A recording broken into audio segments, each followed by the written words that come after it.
दोस्तों नमस्कार। कई सालों से इस देश में हिंदू मुस्लिम की राजनीति होते हुए नजर आ रही और अब ये आम हो चुका है। गोदी मीडिया पत्रकार भी इसमें डूब गए हैं, लेकिन एक वीडियो सामने आता हुआ दिखाई दे रहा है जहां पे समाजवादी पार्टी सांसद जो बयान दे रही है वो सोशल मीडिया पे वायरल होता हुआ दिखाई दे रहा है। बीजेपी की राजनीति पे इस बयान को देखा जाए अगर तो पानी फिरता हुआ दिखाई दे रहा है और साथ ही साथ उत्तर प्रदेश में गंगा जमनी तहजीब क्या है इस बयान में आप समझ सकते हैं। लेकिन इतना ही नहीं, आपको दो वीडियोस और दिखाना चाहूँगा जहां पे आपको पता चलेगा एक तरफ सरकार नफरत फैलाने का काम कर रही है, धर्म को डिवाइड करने का काम कर रही है, तो दूसरी तरफ लोग बताने की कोशिश कर रहे हैं ये भारत है, यहाँ पे सब एक साथ चल रहे थे, एक साथ चल रहे हैं और एक साथ चलेंगे।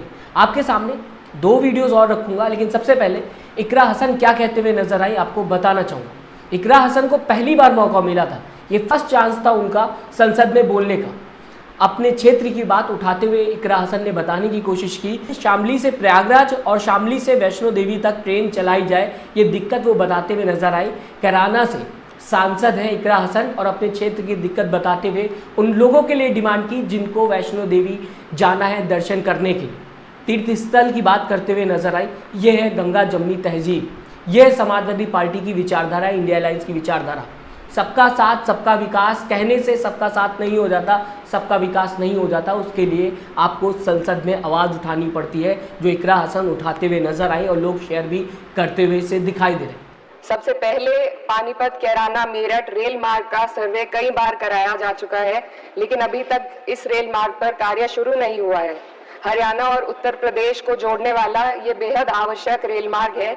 इस रेलवे लाइन के बनने से हरियाणा और उत्तर प्रदेश के सीधे जुड़ जाने से क्षेत्र को बहुत लाभ होगा। इसके अलावा शामली से प्रयागराज तक और शामली से वैष्णो देवी तक नई ट्रेनों के चलाने की मांग क्षेत्र के लोग लंबे समय से करते आ रहे हैं। प्रयागराज में उच्च न्यायालय का होना और वैष्णो देवी एक धार्मिक तीर्थ स्थल होने के कारण दोनों स्थानों की कनेक्टिविटी अति आवश्यक है। दूसरी मिसाल मैं आपके सामने दोस्तों रखना चाहूँगा।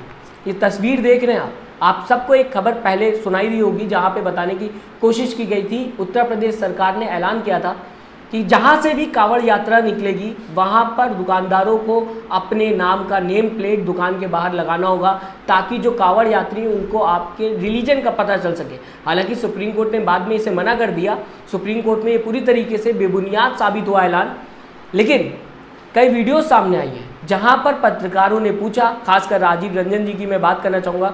ग्राउंड पे ज़्यादातर रहते हैं, लोगों से बातचीत करते हैं और जो करंट मुद्दा होता है उस पर ही बात करते हुए दिखाई देते हैं। तो राजीव रंजन जी जब यहाँ पर लोगों से पूछ रहे थे कि आपका क्या विचार है, जो कांवड़ यात्री थे, तो उसमें से कांवड़ यात्री ने बताया कि हमें कोई फ़र्क नहीं पड़ता, हमारी सेवा में हर कोई लगा हुआ है, हर धर्म का इंसान लगा हुआ है। साथ ही साथ ये भी कांवड़ यात्रियों ने बताने की कोशिश की कि मेरा नाम अगर बात की जाए कन्हैया है, लेकिन मेरा दोस्त जो मेरे साथ चल रहा है उसका नाम असलम। तो ये है इस देश का भाईचारा।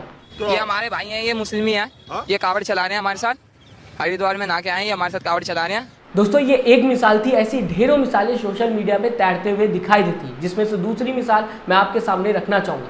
हर्ष कटारिया चलते हुए दिखाई दे रहे हैं, कावड़ यात्री हैं, साथ ही साथ इनके साथी मोहम्मद सलमान भी चलते हुए दिखाई दे रहे हैं और पूरे रूल्स रेगुलेशंस का फॉलो कर रहे हैं। जब पत्रकार ने उनसे पूछा, जिनका नाम आशुतोष मिश्रा है, आप मुस्लिम हैं और मंदिर जाते हैं, तो यहाँ पर मोहम्मद सलमान ने बताने की कोशिश की मैं क्या, मेरा पूरा परिवार जाता है। ऐसे बहुत से लोग हैं जो एक दूसरे के रिलीजन का सम्मान करते हैं और साथ ही साथ इसी तरीके से देश चलता हुआ नजर आए। लेकिन कई सालों से अगर बात की जाए तो डिवाइड एंड रूल की राजनीति चलते हुए दिखाई दी, जो अंग्रेज़ों के ज़माने में चलती थी वो अब फिर से चलते हुए दिखाई दी। वो बहुत ही आसान राजनीति है जिसमें गोदी मीडिया भी पूरी तरीके से लीन हो गया।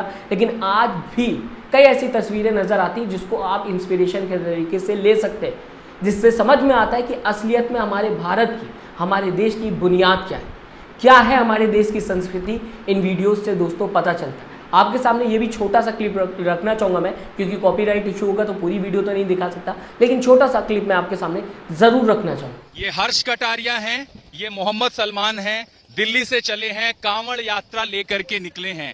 तो दोस्तों एक तरफ कैराना सांसद इकरा हसन ने संसद में बताने की कोशिश की, रिक्वेस्ट करने की कोशिश की कि उनके क्षेत्र की समस्या सुनी जाए। जो लोग वैष्णो देवी जाना चाहते हैं, तीर्थ स्थल जाना चाहते हैं, उनके लिए ट्रेन चलाई जाए। तो दूसरी तरफ दो तस्वीरें सामने आई जो इस देश की संस्कृति बताती हैं कि आखिरकार इस देश की विचारधारा क्या है।